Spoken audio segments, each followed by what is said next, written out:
Tesalonicenses capítulo 5. Primera de Tesalonicenses capítulo 5.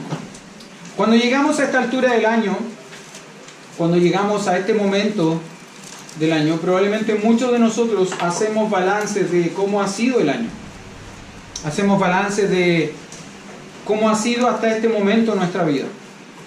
Y probablemente algunos dirán, bueno, mi año ha sido espectacular. La verdad que no pudo haber sido un mejor año que este. Y otros podrían decir, la verdad, mi año no ha sido tan bueno. He tenido luchas, he tenido conflictos, he tenido pruebas. Y lo único que quiero es que este año termine pronto. Otros tal vez podrían decir, miren, en realidad mi año ha sido com si com sa. Han habido periodos buenos, han habido periodos no tan buenos y han habido periodos definitivamente malos. Ahora, lo difuso es que cuando tiramos la raya para la suma o la resta, los periodos buenos, más o menos, y malos han sido tan complejos de poder definir que uno diría, no sé cómo definir el año. No sé si le ha pasado alguna vez. Nosotros fuimos con Sandra hace como un mes atrás, fuimos con Sandra a los Andes. Yo tuve que ir a predicar. Y cuando íbamos para allá, íbamos llegando al túnel, creo que se llama el túnel El Melón, el que está ahí, creo. Resulta que había un tremendo taco y un camionero que estaba estacionado antes del peaje nos empezó a hacer gestos y nos decía, devuélvanse, devuélvanse. Váyanse por la cuesta.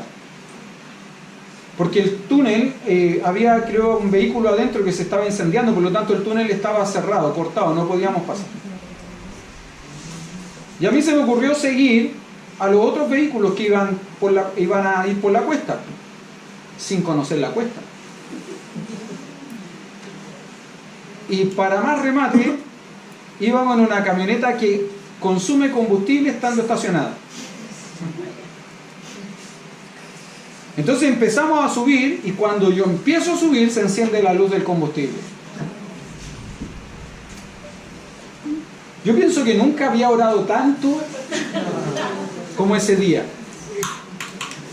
Subí orando todo el camino, Señor, por favor, Señor, Señor, Señor, por favor. Eso era lo que decía, Señor, por favor, que aguante.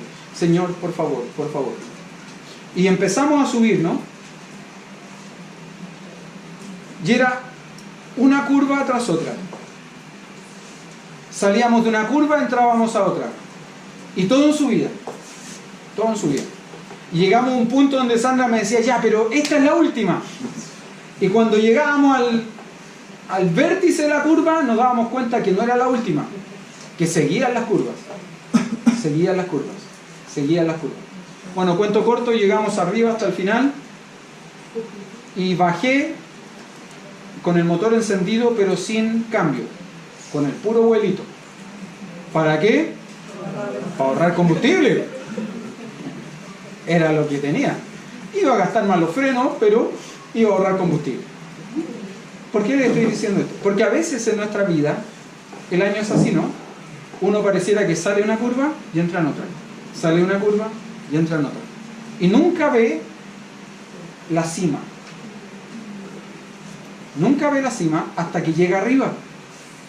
Y cuando llega arriba, una de las palabras que mucho se repitió durante el culto hoy día es la fidelidad de Dios. A mí me llama la atención cuando hermanos dicen, yo agradezco al Señor porque Él ha sido bueno conmigo y ha sido fiel conmigo. Hermano, quiero decirle una cosa, Dios es bueno y Dios es fiel. No solo con usted, con todos. No es particularmente bueno y fiel con usted. Lo es con todos, porque es parte de su naturaleza. Porque Él no puede negarse a sí mismo. Él no puede ir en contra de lo que Él es. Si no fuese bueno y fiel con usted, no sería Dios. No sería Dios. Cuando llegamos a este punto del año, evidentemente necesitamos decir gracias a Dios. Por su bondad, por su fidelidad. Ahora, en este punto del año en que queremos dar gracias, déjeme mostrarle un texto que me llama la atención. Vaya a 1 Tesalonicenses capítulo 5, verso 18.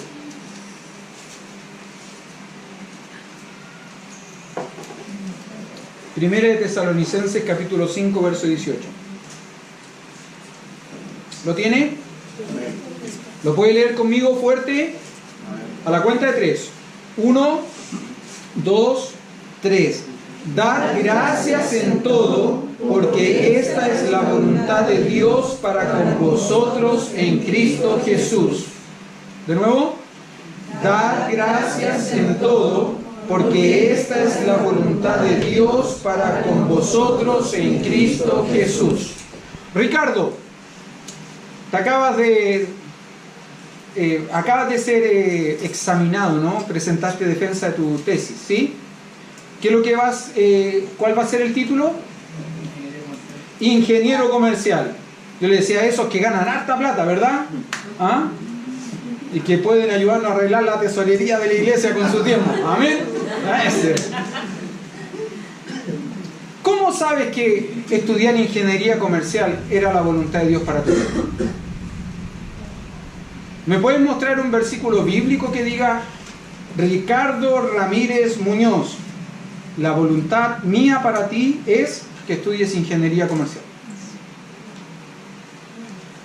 ¿No puedes? No hay.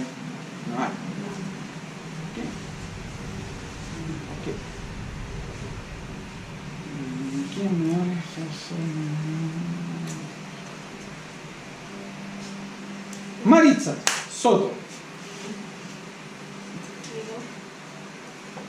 ¿cómo sabemos, cómo podemos estar seguros?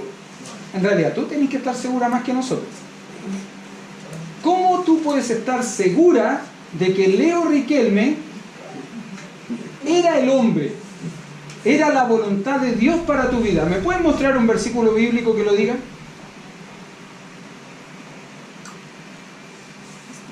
Que diga específicamente, ¿no? Maritza Soto, Leo Riquelme es la voluntad de Dios para tu vida. Él debe ser tu esposo. Dile que sí. ¿Existe un versículo así? No, ¿no es cierto? ¿Sabe? Muchas veces luchamos, y es más, usamos frases piadosas, frases evangélicas piadosas dentro de nuestro lenguaje. No, es que esta es la voluntad de Dios para mi vida, que estudie esto, que haga esto, que me case con. Él es la voluntad de Dios. Y yo siempre me cuestiono, ¿dónde? ¿Dónde lo dice? Yo quiero ser sincero, nosotros cumplimos 25 años de matrimonio con mi esposa este año. Y yo, por más que he leído mi Biblia completa varias veces, en ninguna parte de ella he encontrado un texto que diga que Sandra Escárate Pozo es la voluntad de Dios para mi vida de manera así, tan específica. Claro, ella se podría defender diciendo: sí, pero es que tú no estás usando la misma Biblia de cuando nos casamos. ¿No es cierto? Claro. Pero aún ni en esa Biblia que la tengo, aparece un texto que sea tan específico. Ningún texto dice tan específicamente que yo debía trabajar en tal o cual lugar. No lo dice. Muchas veces estas decisiones tienen que ver más con nuestras preferencias personales, con nuestros gustos personales. Tienen que ver con nuestros deseos. Y muchas veces, lamentablemente, tomamos decisiones en función de estos gustos personales, en función de estos deseos. Ahora, ¿existen principios bíblicos que nos ayudan a entender cuál es la voluntad de Dios para nuestras vidas, sí o no? ¿Aló, hermanos? ¿Están aquí? ¿Sí? ¿Existen principios bíblicos que nos ayudan a entender cuál es la voluntad de Dios para nuestras vidas? Sí. Por ejemplo, en el caso del matrimonio, no os unáis en yugo desigual con los incrédulos. Ese debe ser un texto que rija que dirija la decisión de un joven que está pensando, ¿no es cierto?, en que tiene que comprometerse y llegar a casarse en algún momento de su vida. Mire, hermano, sobre todo los jóvenes, déjeme decirle esto: el noviazgo no es el campo misionero. ¿Usted entiende eso, no? No, es que me encanta, así que la voy a ir, le voy a predicar, la voy a ganar para el Señor. No, usted se la quiere ganar por usted, no se la quiere ganar para el Señor. Usted cuando ora por ella, generalmente cuando ora por él, ¿usted qué es lo que le dice al Señor? Bendígamelo, guárdemelo o guárdemela. ¿Sí o no? No, ya. El principio bíblico es: no os unáis en yugo desigual con los incrédulos. Pero no existe ningún texto que diga cásate con tal o con cual. No dice eso. Ahora, si ese tal o cual, que es distinto, dejémoslo. Si ese tal o cual es hijo de Dios o hija de Dios, ¿no es cierto?, y además cumple con ciertos deseos personales que yo tengo, entonces, ¿por qué no? Ahora, ¿cuál principio bíblico debiese regir mi vida respecto de qué debo estudiar o en qué debo trabajar?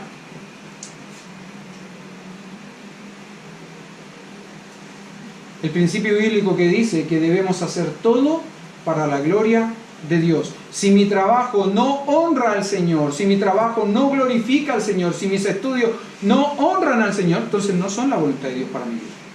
Así de simple. Si mi trabajo me va a llevar a salir de la iglesia, por ejemplo, porque tengo que cumplir turnos, porque voy a pasar mucho más tiempo en ese lugar y me voy a alejar del Señor, definitivamente ese trabajo no es la voluntad de Dios para mi vida. No lo es.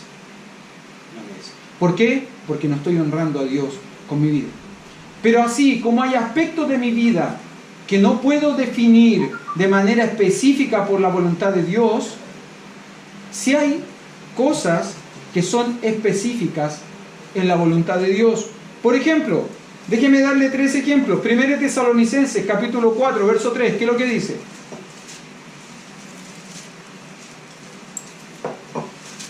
Alguien que lo tenga y lo pueda leer para nosotros, por favor. Pues la voluntad de Dios es vuestra santificación, que os apartéis de fornicación. ¿Qué es la voluntad de Dios específica para nosotros como hijos de Él?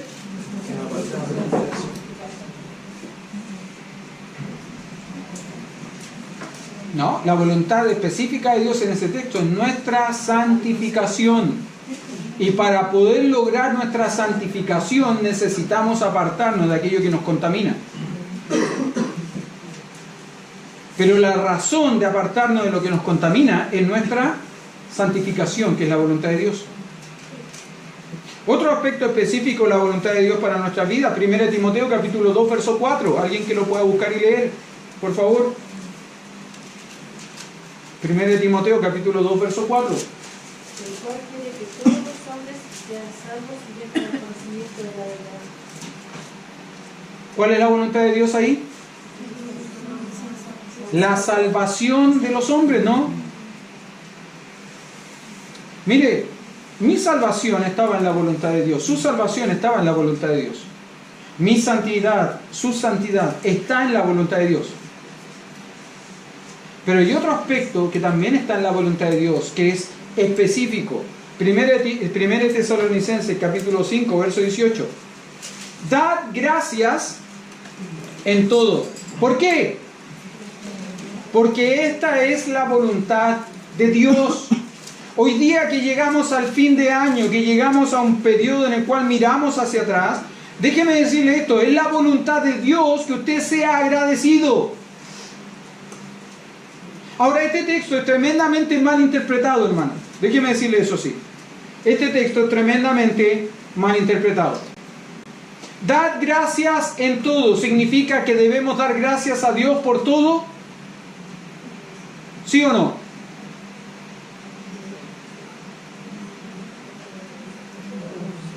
¿Tienen duda? Sí. Cuando muere lo más. Me diagnosticaron de cáncer. Me dijeron que me quedan 2 meses de vida. No doy más de gozo y alegría. Gracias, Señor, me voy a morir. Me despidieron del trabajo. La empresa se acogió a la ley de quiebra. No sé si me van a pagar. No doy más de gozo.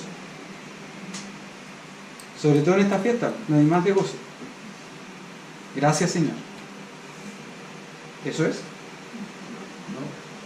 Déjeme decir, hermano, que si usted cree que usted debe dar gracias a Dios por todo, incluido lo malo, así como yo le estaba poniendo el ejemplo ahora, es que usted tiene un mal concepto de Dios.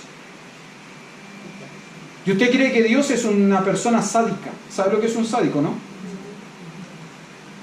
Un sádico es aquel que se goza, que se deleita, que disfruta con el sufrimiento de otros. Y Dios no hace eso.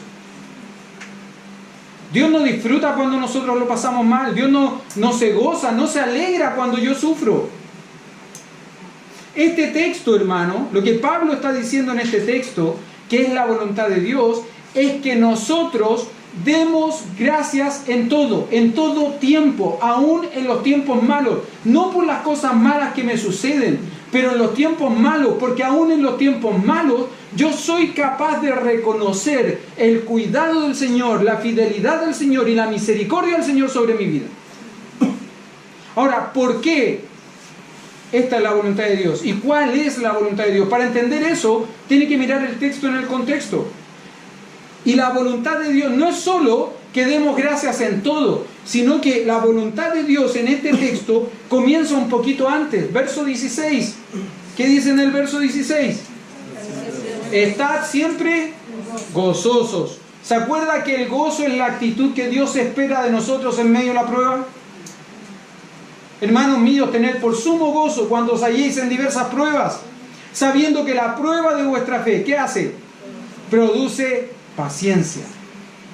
Mas tenga la paciencia su obra completa para que seáis perfectos y cabales, etcétera, etcétera, etcétera.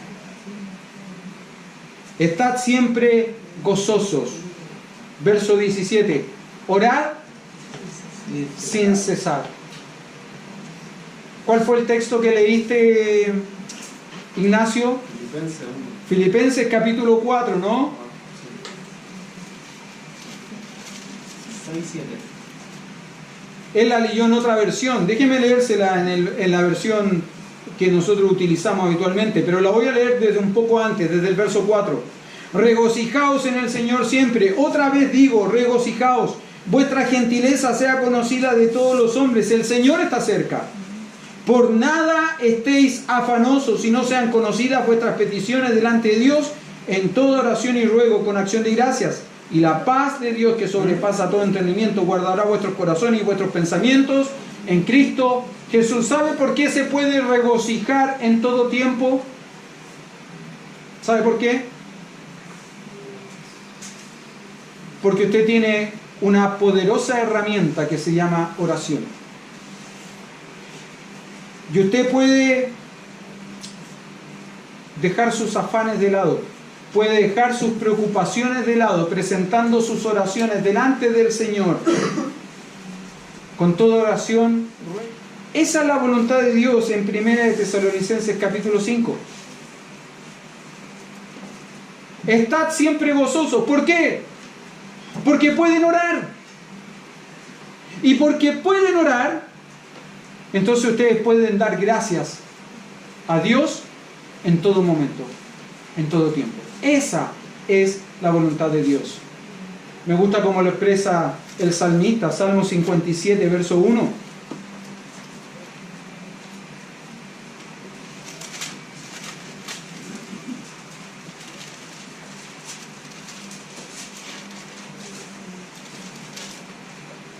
Ten misericordia de mí, oh Dios, ten misericordia de mí, porque en ti ha confiado mi alma, y en la sombra de tus alas me ampararé.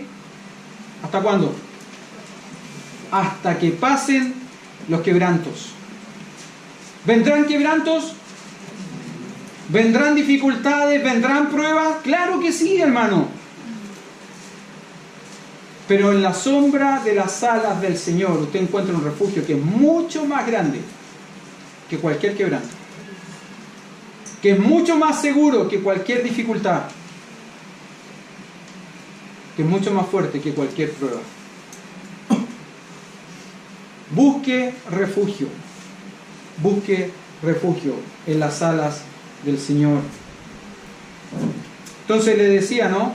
¿Cuál es la voluntad de Dios en Primera de Tesalonicenses capítulo 5? 3 cosas, ¿no? Estad siempre gozosos, orad sin cesar. La tercera, ser agradecidos en todo tiempo. Es que estoy pasando un tiempo de dificultad y prueba, sí, pero recuerde, hermano, eso es lo que espera el Señor de usted, que sea agradecido, que sienta gozo. Sea agradecido, no por las cosas malas que le están pasando, sino porque por sobre las cosas malas está el Señor. Recuerden, en el mundo tendréis aflicción, pero confiad. Dice el Señor, yo he vencido al mundo. Déjeme decirle algo, hermano, la gratitud es una característica propia de un hijo de Dios. La gratitud es una característica propia de un hijo de Dios. ¿Por qué? Porque solo un hijo de Dios puede reconocer la fidelidad, la misericordia y el cuidado del Señor en medio de la dificultad. Porque solo el Hijo de Dios puede ver, puede reconocer la misericordia, la fidelidad y el cuidado del Señor en medio de la dificultad. Sabe que la Biblia nos enseña a ser agradecidos y el Señor Jesucristo ejemplifica, el Espíritu Santo, Dios por medio de su Espíritu Santo nos ejemplifica la gratitud y cómo debemos tener un corazón agradecido por medio de una historia del Señor Jesucristo. Mire, vaya por favor a Lucas capítulo 17. Lucas capítulo 17, desde el verso 11 en adelante.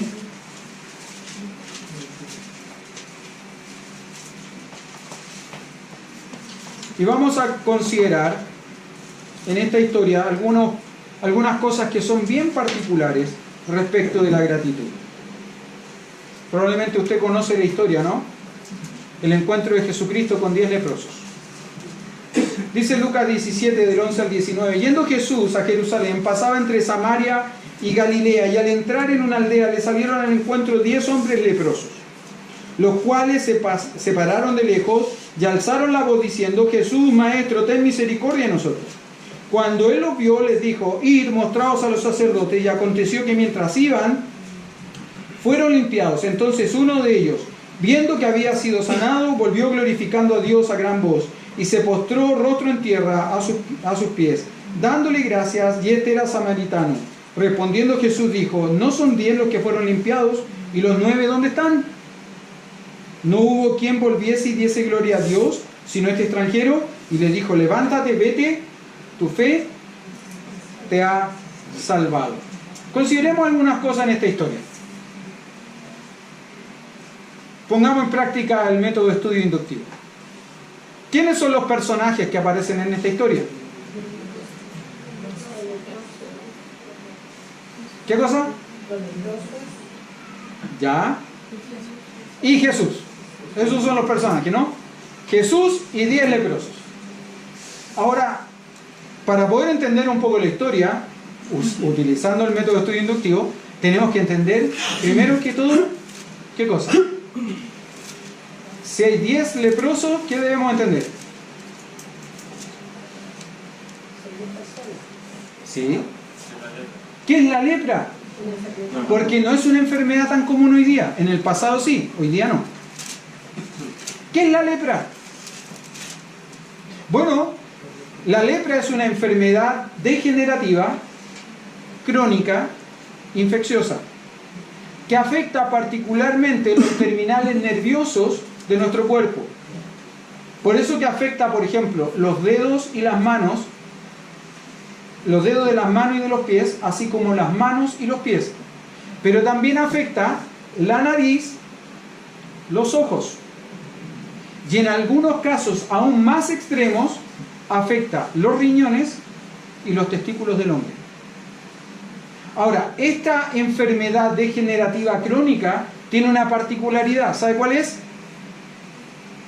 Que en la zona afectada o la zona afectada con la lepra se vuelve insensible. Pierde toda sensibilidad.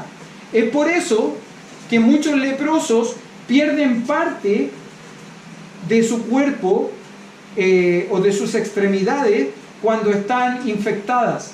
¿Por qué? Porque ellos de pronto van caminando, golpean algo, como no tienen sensibilidad, no sienten dolor, muchas veces se golpean con mucha fuerza, se arrancan trozos de piel y ellos ni siquiera lo notan, no lo perciben. ¿Cuándo se dan cuenta? Cuando se miran. Y cuando se miran, me falta una parte. Ahora, en tiempos bíblicos, la lepra no era distinta. Pero en tiempos bíblicos, la lepra era considerada una enfermedad que contaminaba no solo a la persona que padecía de lepra, sino que podía llegar a afectar y contaminar a toda la comunidad que le rodeaba. De ahí que en la ley mosaica hay ciertos mandatos, ciertas instrucciones bien específicas respecto de qué hacer con un leproso. Mire por favor, Levítico capítulo 13 del 42 al 46, Víctor, por favor.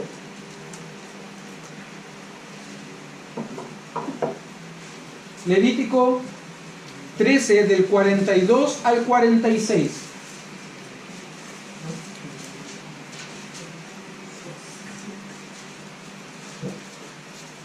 Mas cuando en la calva o la antecalva hubiere llaga blanca rojiza, lepra es que brota en su calva o en su antecalva. Entonces el sacerdote lo mirará, y si pareciere la hinchazón de la llaga blanca rojiza en su calva o en su antecalva, como el parecer de la lepra de la piel del cuerpo, leproso es inmundo, y el sacerdote lo declarará luego inmundo en su cabeza, tiene su llaga.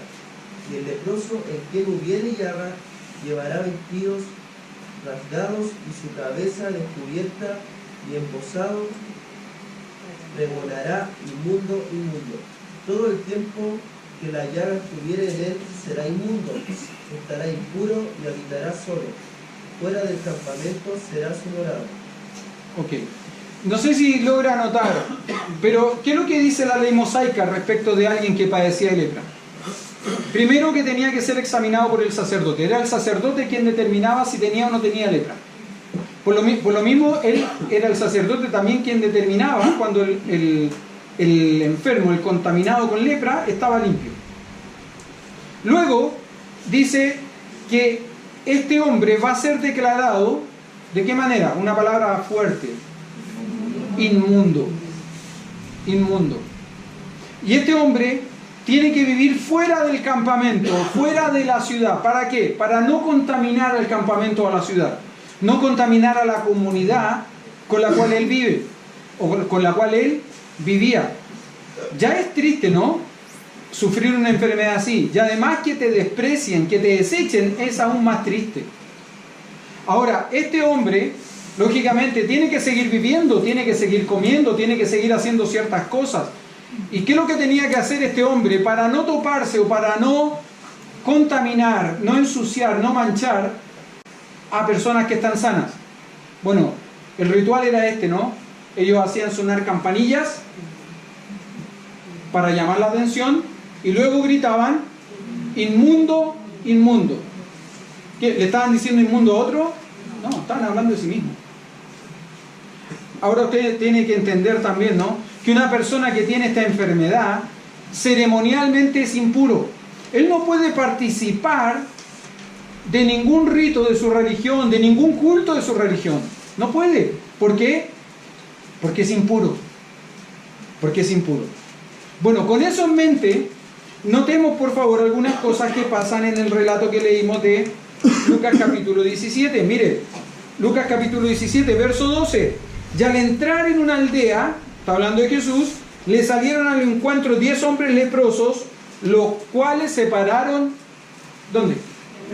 De lejos. ¿Por qué? Porque ellos entienden su condición. Estamos sucios, somos impuros, estamos inmundos, no vamos a contaminar. Parados de lejos, dice, verso 13, alzaron la voz diciendo, ¿qué es lo que hicieron? Jesús, Maestro, ten misericordia de nosotros. Sí, pero ¿qué es lo que hacen ellos? Alzaron la voz, ¿qué significa? ¿Qué le gritaron? Empezaron desde la distancia a gritarle, ¿no? Bueno, era la forma que tenían de comunicarse. No tenían otra en ese momento. Empezaron a gritarle. ¿Y qué es lo que le gritaban? Jesús, Maestro, ten misericordia de nosotros.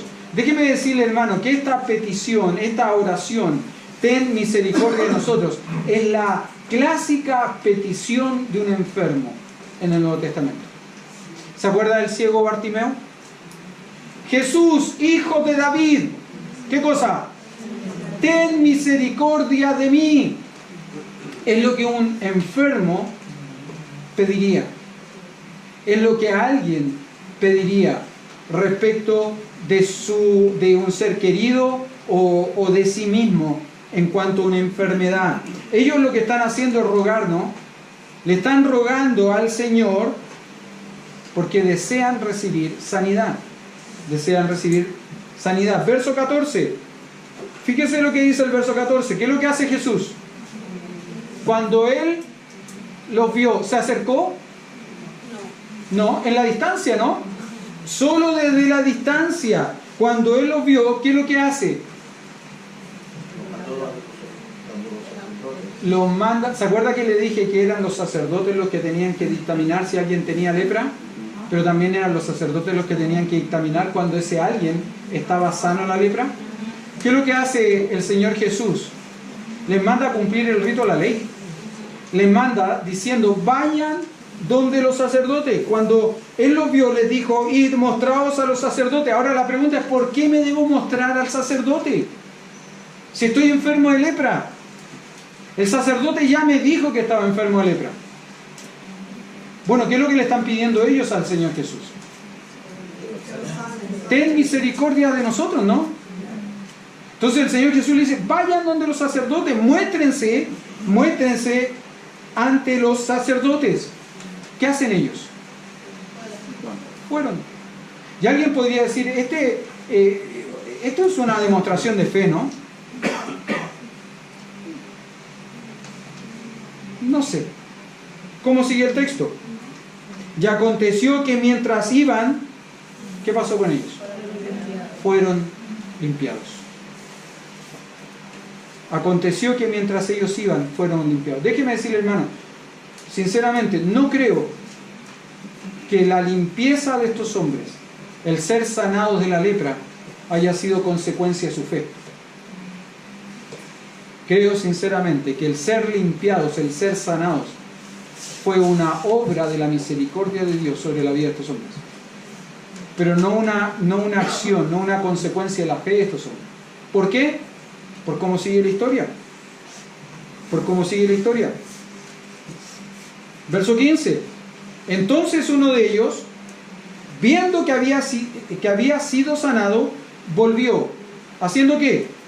Glorificando a Dios a gran voz, y se postró rostro en tierra a sus pies, dándole gracias, y este era samaritano. No sé si usted recuerda, Juan capítulo 4, verso 14 creo, dice que judíos y samaritanos, ¿qué no hacían? No se trataban entre sí, no tenían relación. Para los judíos, los samaritanos eran gente despreciable. Pero resulta que acá nos encontramos con un grupo de 10, donde 9 son judíos y 1 es samaritano. ¿Cómo sabemos que eran judíos?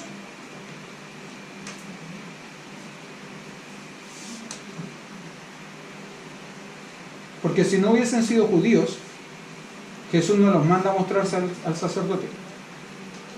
El único que tenía esa obligación ante la ley de Moisés era un judío.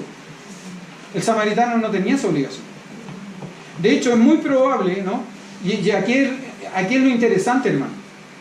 Esto es lo interesante de esta historia. Son 9 judíos, un samaritano, ¿no es cierto? judíos y samaritanos no se tratan entre sí, pero déjeme decirle que en la prueba, en la enfermedad, da lo mismo. Si eres judío, samaritano, chileno, argentino, da lo mismo. Ellos estaban juntos porque ante los ojos de su religión, ante los ojos de su sociedad, de su cultura, ante los ojos de su familia, ellos son inmundos. Por lo tanto, pueden estar juntos. No hay diferencia. ¿Sabe lo que hizo la diferencia? La misericordia de Dios en sus vidas. ¿Por qué? Porque interesantemente, después de experimentar el milagro de la misericordia de Dios en sus vidas, solo uno regresó. Y ese uno que regresó, precisamente, no era el judío, no eran los judíos, sino que era el samaritano. Ahora, déjeme mostrarle cómo la misericordia de Dios transforma la vida de este hombre. No solo lo sana físicamente, lo sana espiritualmente. ¿Cómo lo sabemos? Fíjese lo que hace este hombre. Verso 15. Volvió haciendo ¿qué? Glorificando a Dios. Este hombre fue capaz de reconocer que el milagro obrado en él no era de un hombre, sino que era de Dios. ¿Qué más hizo? Se postró en tierra a sus pies. Esto, hermano, es señal de adoración. Cada vez que alguien se postraba a los pies de alguien, era para rendirle culto, rendirle adoración. Es interesante, pero siempre tiene que ver con eso. Siempre tiene que ver con adoración. Y este hombre lo que está haciendo al postrarse a los pies de Cristo es adorarle. Reconoce quién es Él. Por último, ¿qué es lo que hace? ¿Qué es lo que hace? Verso 16. Después que se postra rostro en tierra a sus pies, ¿qué es lo que hace? Le da las gracias. Mire, busque conmigo Romanos capítulo 1, verso 19 al 21. ¿Se acuerda que le decía que un corazón agradecido es muestra o señal de un hijo de Dios? Un corazón agradecido, un hombre, una mujer que es agradecido, es porque es un hijo de Dios. Romanos 1, 19 al 21, dice esto: porque lo que de Dios se conoce les es manifiesto, pues Dios se lo manifestó. Porque las cosas invisibles de Él, su eterno poder y deidad, se hacen claramente visibles desde la creación del mundo, siendo entendidas por medio de las cosas hechas, de modo que no tienen excusa. Verso 21. Pues habiendo conocido a Dios, ¿cómo? Porque Dios se reveló. Pues habiendo conocido a Dios, ¿qué no hicieron? No le glorificaron como a Dios. ¿Y qué otra cosa no hicieron? Ni le dieron gracias. Un corazón agradecido es señal de un hijo de Dios. Es una característica, es un sello distintivo, hermano, de un hijo de Dios. Les decía, en la enfermedad estos 10 hombres no tuvieron diferencia. A los ojos de toda su comunidad eran inmundos, estaban sucios, a los ojos de toda su comunidad. Pero en la sanidad y en la salvación sí hubo diferencia. Solo uno de ellos, el samaritano, el que es despreciado por el pueblo de Dios, fue el único capaz de regresar y dar gracias a Dios. Note cómo en esta historia nos muestra que hubo un corazón agradecido y 9 corazones insensibles e incapaces de agradecer. Verso 17 dice: respondiendo Jesús le dijo: ¿no son 10 los que fueron limpiados? Señor Jesús llama la atención respecto de esto. Y los 9 judíos, los 9 que han sido criados, enseñados en la enseñanza del Dios vivo y verdadero, ¿dónde están? No hubo quien volviese y diese gloria a Dios, sino este extranjero. Recuerden, el samaritano no es parte de la nación, era un extranjero, era un gentil. ¿Cómo termina la historia? Jesús le dijo a este samaritano: levántate, vete, tu fe te ha sanado, ¿no? No, ya había sido sanado antes. Cuando iba camino, fue sanado. Levántate, tu fe te ha salvado. Tu fe te ha salvado. ¿Se acuerda que le dije cuando estábamos iniciando que una de las características que tenía la lepra era que volvía insensible a aquella zona que estaba contaminada? Entonces las personas contaminadas se podían golpear, les podían suceder muchas cosas y ellos no se iban a dar cuenta, no sentían dolor. ¿Sabe? Creo lamentablemente que si hubo algo insensible en la vida de estos 9 hombres que no volvieron y agradecieron, no fueron solamente sus extremidades, no fueron solamente sus terminales nerviosos. ¿Sabe qué fue? Su corazón. Su corazón. Ellos no fueron capaces de reconocer la bondad y la misericordia de Dios en sus vidas. Hermano, usted puede pararse hoy día y mirar hacia atrás y decir y pensar: yo puedo reconocer la gracia y la misericordia de Dios en mi vida, en esto. Se dice, alguien dijo que un corazón con la actitud correcta puede caminar en el desierto más árido y encontrar el camino a un oasis. Pero un corazón con una actitud incorrecta puede caminar por el valle más verde y fértil y solo ver el estiércol de los animales. Déjeme preguntarle algo, hermano. ¿Por dónde ha caminado usted este año? A lo mejor alguno de ustedes me dirá: yo he caminado por un valle verde y fértil. Y otro me dirá: no, a mí me ha tocado caminar por el desierto árido, con el sol picante allá arriba. Ok. ¿Qué es lo que ha visto a su alrededor? ¿Ha visto estiércol? ¿O encontró el oasis? Pensaba, ¿no?, en algunos ejemplos de nuestra iglesia.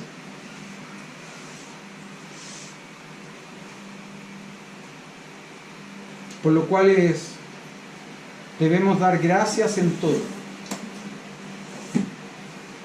Mi hijo se alejó de Dios, pero te agradezco, Señor, que aún está vivo. Y cada día nuevo es una oportunidad para que Él vuelva a ti. Porque cada día se renuevan tus misericordias.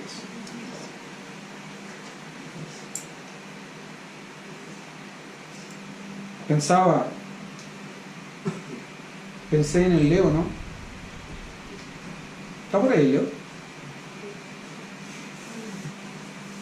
Al Leo le robaron el auto este año, ¿no? Y ha sido difícil el año.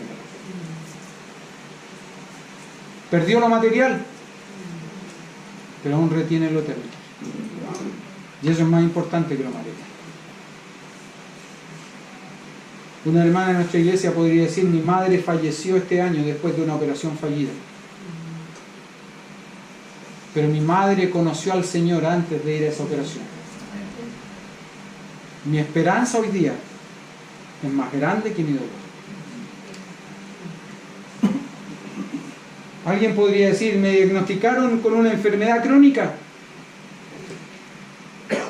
pero el Señor ha provisto para las atenciones, para los exámenes, para los remedios, para los traslados. ¿Qué es capaz de ver usted? ¿Usted es capaz de dar gracias a Dios en todo? Recuerde, no le dije que tiene que agradecer las cosas malas, tiene que agradecer la enfermedad. Yo no tengo que agradecer, yo no puedo agradecer al Señor porque mi hijo se apartó, no puedo. Pero yo agradezco al Señor que cada día que amanece es una nueva oportunidad para que Él vuelva a Él. He llorado, he sufrido, mi esposa ha llorado, ha sufrido, mi suegra ha llorado, ha sufrido. Y no le damos gracias al Señor porque Él esté lejos, sino porque cada mañana le renueva la misericordia. No damos gracias a Dios por todo, pero sí damos gracias a Dios en todo. ¿Usted puede dar gracias a Dios hoy día?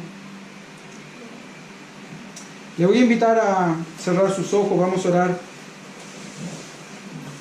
para ir terminando esta parte.